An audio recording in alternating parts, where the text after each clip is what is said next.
अस्सलाम वालेकुम everyone. Currently हर कोई मीर रज़ा के बारे में बात कर रहा है। अगर इस केस के बारे में आपको नहीं पता तो थोड़ा सा समझ लेते हैं कि मीर रज़ा कराची में रहने वाला एक एंटरप्रेन्योर था। उसने वेफ्लिक्स ब्रांड स्टार्ट किया था और जब वो सक्सेसफुल हो गया तो किसी ने जेलसी में उसको कत्ल कर दिया। इस चीज पर कराची के शहरी सड़कों पर निकल आए और एहतजाज करने लगे लॉ एंड ऑर्डर की खराब सूरत हाल के खिलाफ। लोग उसके लिए जस्टिस डिमांड करने लगे और इस चीज पर सवाल उठाने लगे कि अगर एक बिजनेसमैन, एक इन्फ्लुएंशियल पर्सन जिसके काफी सारे लिंक्स थे और वो सोशली काफी एक्टिव था, उसके साथ ऐसा हो सकता है कि घर से गायब होने के कुछ डेज बाद उसकी लाश मिलती है, तो एक आम शहरी का क्या हाल होगा। होता ऐसा है कि सिंध में लॉ एंड ऑर्डर बहुत खराब है। आए दिन वहां पर लोग मरते रहते हैं। कुछ ही केसेस होते हैं जिनको मीडिया पर कवरेज मिलती है या उनके खिलाफ एफआईआर दर्ज होती है। इस तरह की कत्लो गारत और लावारिस लाशें यहाँ पर मामूल बन गया है। पिछले कुछ महीनों की बात है, एक ही टाइम पर 19 लोगों को मार दिया गया था। उसके अलावा रॉबरी, डिकॉयटी, इस तरह के केसेस भी बहुत आम हैं। ये कुछ केसेस हैं जिनके बारे में लोग परेशान हैं और उनके बारे में लॉ इन्फोर्समेंट एजेंसी से क्वेश्चन कर रहे हैं, लेकिन सैकड़ों की तादाद में केसेस ऐसे भी हैं जिन्हें रिपोर्ट ही नहीं किया जाता, जिन्हें मीडिया कवरेज नहीं मिलती, इवन उनके खिलाफ एफआईआर भी दर्ज नहीं होती। इस कत्लो गारत की वजह से कराची के लोग अपना घर और शहर छोड़कर दूसरे इलाकों में जाकर रहने पर मजबूर हो जाते हैं। ये एक बहुत बड़ा फेलियर है लॉ इन्फोर्समेंट एजेंसीज का, जिनके काम ना करने की वजह से पूरे सूबे में लॉलेसनेस फैल गई और हर शहरी इन चीजों से परेशान। लेकिन इससे इन अदारों में बैठे हुए लोगों को कोई फर्क नहीं पड़ रहा। अगर किसी के साथ कोई वाकया पेश आता है, वो पुलिस स्टेशन में रिपोर्ट दर्ज करवाने के लिए जाता है, उल्टा विक्टिम को ही पूछा जाता है कि तुम इस वक्त उस इलाके में क्या कर रहे थे, तुम घर से निकले ही क्यों थे, तुम्हारा अगर मोबाइल चोरी हो गया है तो तुम्हारे पास वो मोबाइल आया क्यों था। उन्हें केस से ज्यादा और विक्टिम का प्रॉब्लम सॉल्व करने से ज्यादा क्राइम सीन पर मौजूद चीजों में इंटरेस्ट होता है कि अगर कोई चीज मिलती है तो उसे वो फटाफट कंफिस्केट कर लिया जाए। ये वीडियो देखें जरा। हाल भी मैं बताऊं, प्रोटेस्ट भी मैं करूं, आवाज भी मैं लगाऊं, चीखूं भी मैं, तो फिर आप हट जाओ ना यहाँ से। आप बोल दो हम ही चला लेते हैं भाई।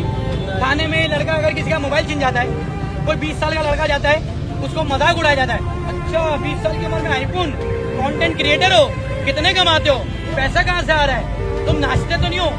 इसी तरह एक लड़की ने मुझे बताया कि वो शाम के टाइम पर कॉफी पीने निकली और उसके पास कुछ कैश और मोबाइल था।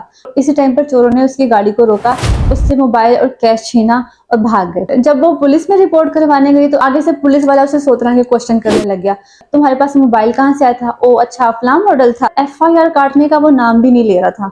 और अगर किसी पुलिस वाले को पता चल जाए कि आपका रिलेटिव कोई बाहर रहता है, पहले दूसरे मुल्क की करेंसी का रेट पूछना शुरू कर देते हैं। खवातीन की सिक्योरिटी को लेकर सिचुएशन इतनी बुरी है कि अब लाहौर में लॉ इन्फोर्समेंट एजेंसी ने पब्लिकली कहा है कि लड़कियां शाम के वक्त रिपोर्ट दर्ज करवाने पुलिस स्टेशन में भी ना आए, क्योंकि पहले ही लड़कियों को इस मुल्क में कोई तहफ्फुज नहीं मिलता और अगर उनके साथ कोई इंसिडेंट पेश आता भी है तब भी उन्हें थाने जाने की इजाजत नहीं है। इस तरह तो क्रिमिनल्स को और भी ज्यादा शर्म मिलती है कि चलो इस टाइम पे इसके साथ ज्यादती कर लेता हूँ, इस टाइम तो ये रिपोर्ट दर्ज करवाने भी नहीं जा सकती। और फर्ज करो शाम में किसी के साथ कोई इंसिडेंट होता है और नेक्स्ट डे सरकारी छुट्टी हो, तो क्या वो उससे भी अगले दिन जाएगी वहां पर रिपोर्ट दर्ज करवाए? और इस टाइम तक जो एविडेंसेस हैं क्या वो इंटैक्ट रहेंगे, क्या वो मैनिपुलेट नहीं हो जाएंगे? हालांकि पुलिस का काम बनता है कि शहर में क्राइम्स को रोके और अगर क्राइम हो भी जाता है तो टाइमली क्राइम सीन पर पहुंचे, एविडेंसेस कलेक्ट करें, क्राइम सीन को रिकॉर्ड करें और विक्टिम्स को प्रोटेक्ट करें। लेकिन काम से बचने के लिए पुलिस इस तरह के स्टेटमेंट्स देती है, लेकिन काम से बचने के लिए पुलिस ये करती है कि विक्टिम्स को ही क्वेश्चन आंसर करना शुरू कर देती है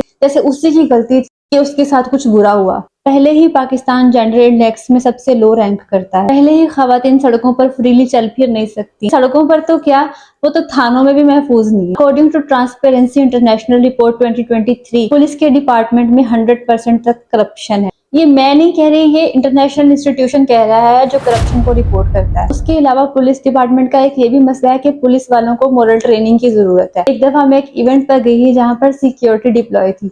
वहां पर मैंने देखा एक लेडी पुलिस वर्कर एक छोटे बच्चे से जो कि पानी बेच रहा था, उससे फ्री में पानी छीन कर पी गई, उसको पैसे भी नहीं दिए। एक तो पहले ही पाकिस्तान में चाइल्ड लेबर एक बहुत बड़ा मसला है, ऊपर से इस तरह से कमजोर और मासूम बच्चे से पानी छीनकर पीना कहाँ की इंसानियत। आयरनी तो ये है कि ये हरकतें कोई गुंडे मवाली नहीं बल्कि वो लोग करते हैं जो आवाम को प्रोटेक्ट करने के लिए बैठे। पुलिस डिपार्टमेंट के साथ ये भी मसला है कि इनको रिसोर्सेज की कमी है।